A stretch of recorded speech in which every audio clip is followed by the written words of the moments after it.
What's going on, everybody? It's Baki at the gig as usual. Wanted to make a quick vid about the breaking news that we had early this morning.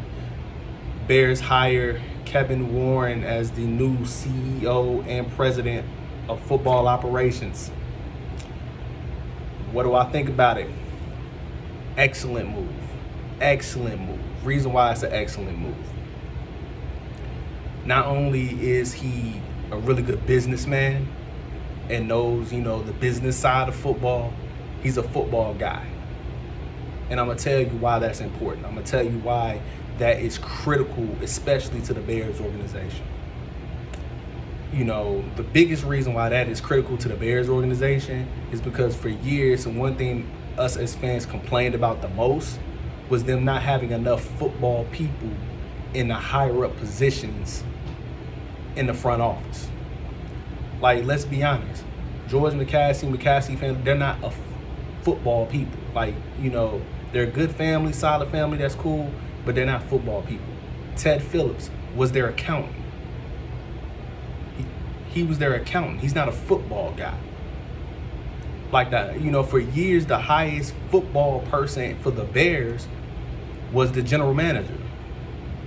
To run a successful franchise in today's NFL especially, you have to have majority football people in your front office. You can't have majority business people and people who don't really know the game running your football operations. That's not how that works. That doesn't lead to success. It does not lead to sustained success, as GM Ryan Poles, continues to tell us. Kevin Warren brings a business acumen. He brings experience from working at higher levels in 3 different organizations, the Vikings, the Rams, the Lions.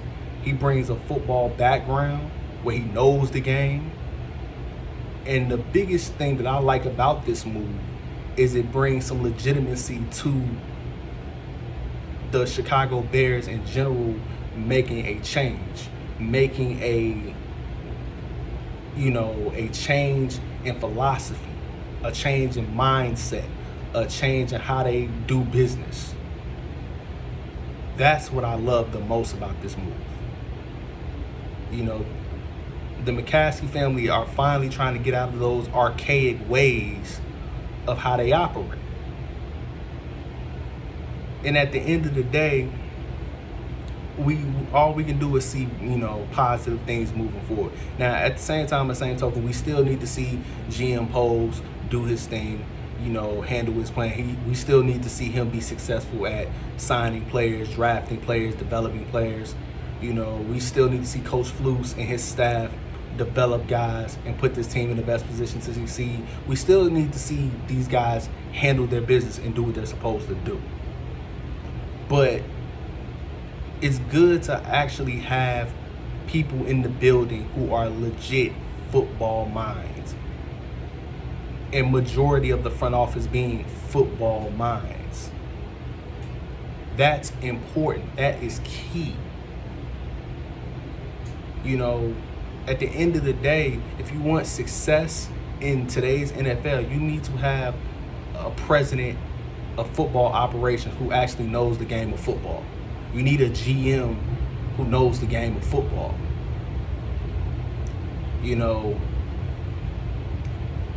For years, we had Ted Phillips. Ted Phillips is an accountant. We had Ted Phillips for about 40 years. You had an accountant who doesn't know the game of football running your football operation. Why is your GM, whether it was Jerry Angelo or Phil Emery or Ryan Pace, why are they answering to a guy who's not a football guy? That makes absolutely no sense. And then we wonder as a fan base why the Bears are so ass backwards for years. Why we never can have sustained success. Why we always have these flash in the pan seasons where we have a good season, then that follows up with 2 to 3, 4, 5 bad seasons. We can never sustain anything. You know why you can't sustain anything? Because you can't have something sustainable when you have people who don't know what they're doing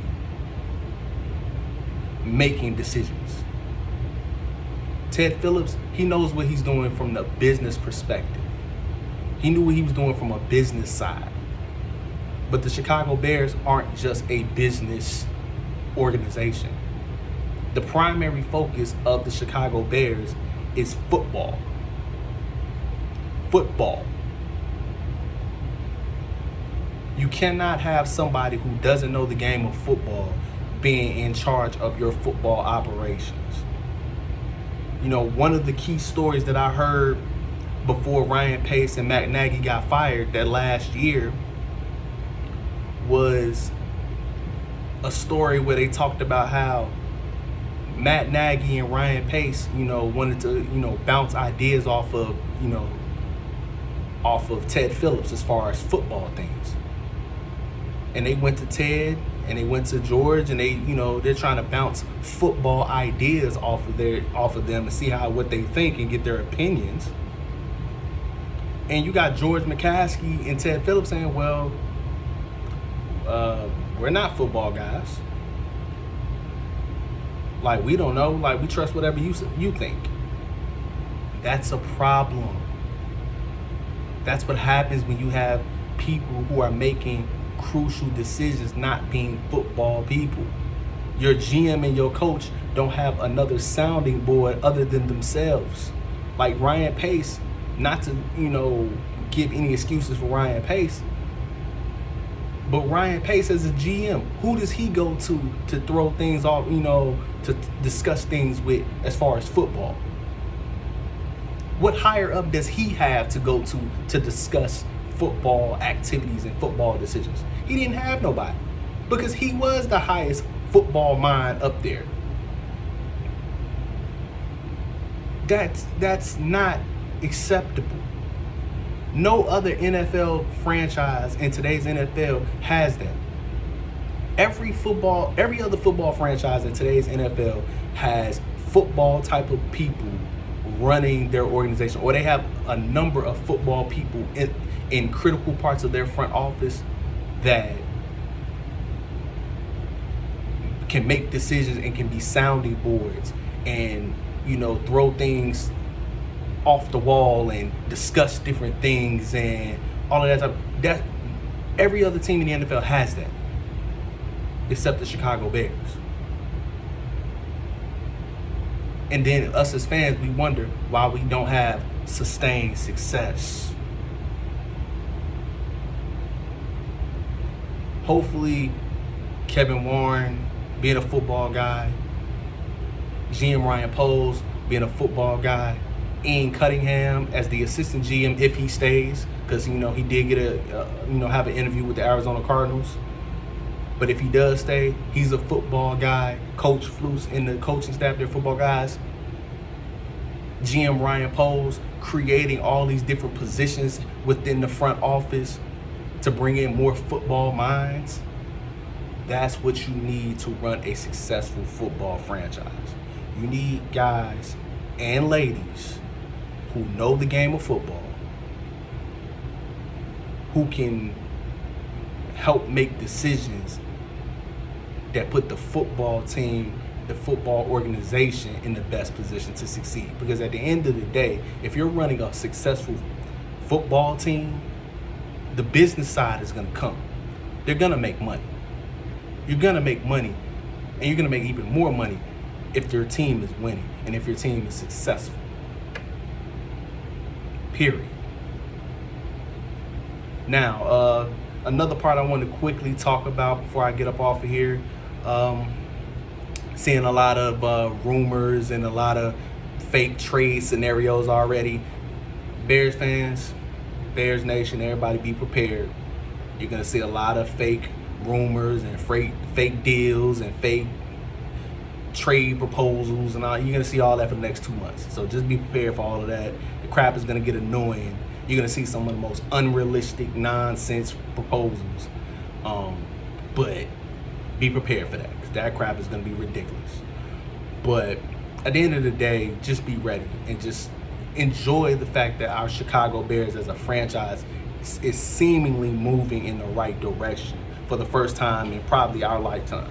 for the first time in my lifetime, first time in a lot of our lifetimes, we're actually moving seemingly in the right direction. And that's what we need. That's what we deserve as a fan base. Like, we suffered long enough. We suffered long enough. I don't want to hear nothing about the Jets, the Giants, you know, the Detroit Lions over the years, all these piss poor teams that had bad seasons, that had bad. Nah. There is no franchise in football that has suffered more than the Chicago Bears. Because even the worst franchises, the Jets, the Giants, the Lions, etc., the Texans, they can all say they've had a legit franchise quarterback kind of in recent memory. The Chicago Bears have it.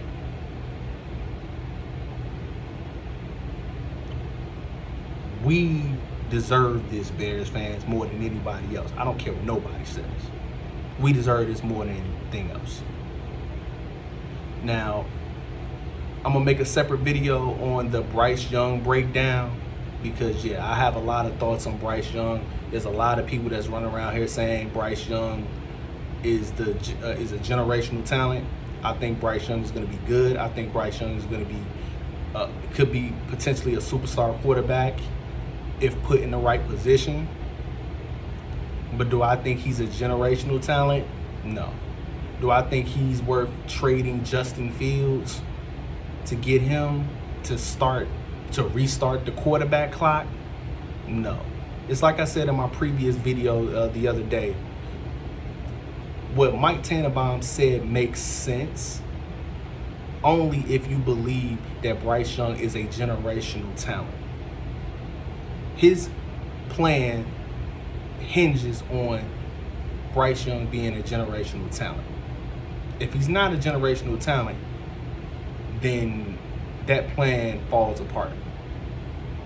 But I'm going to make a separate video giving a breakdown on what I see from Bryce Young, the positive, the negatives, the things he's going to have to work on once he gets to the NFL, the things that he can really, really do extremely well that will translate to the NFL,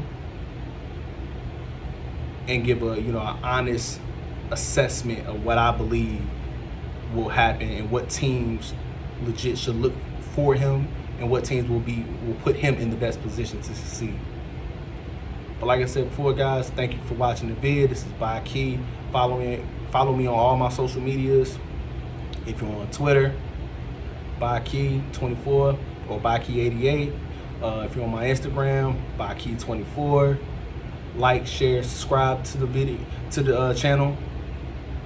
Put the comments below. Tell me what y'all believe. Tell me your feelings on Kevin Warren. What you think? Because I'm definitely interested to see what other Bears fans think about this move. Are y'all as excited about this move as I am? Because I'm stoked. All right. Peace and love. Enjoy the rest of y'all day, y'all. Bear down.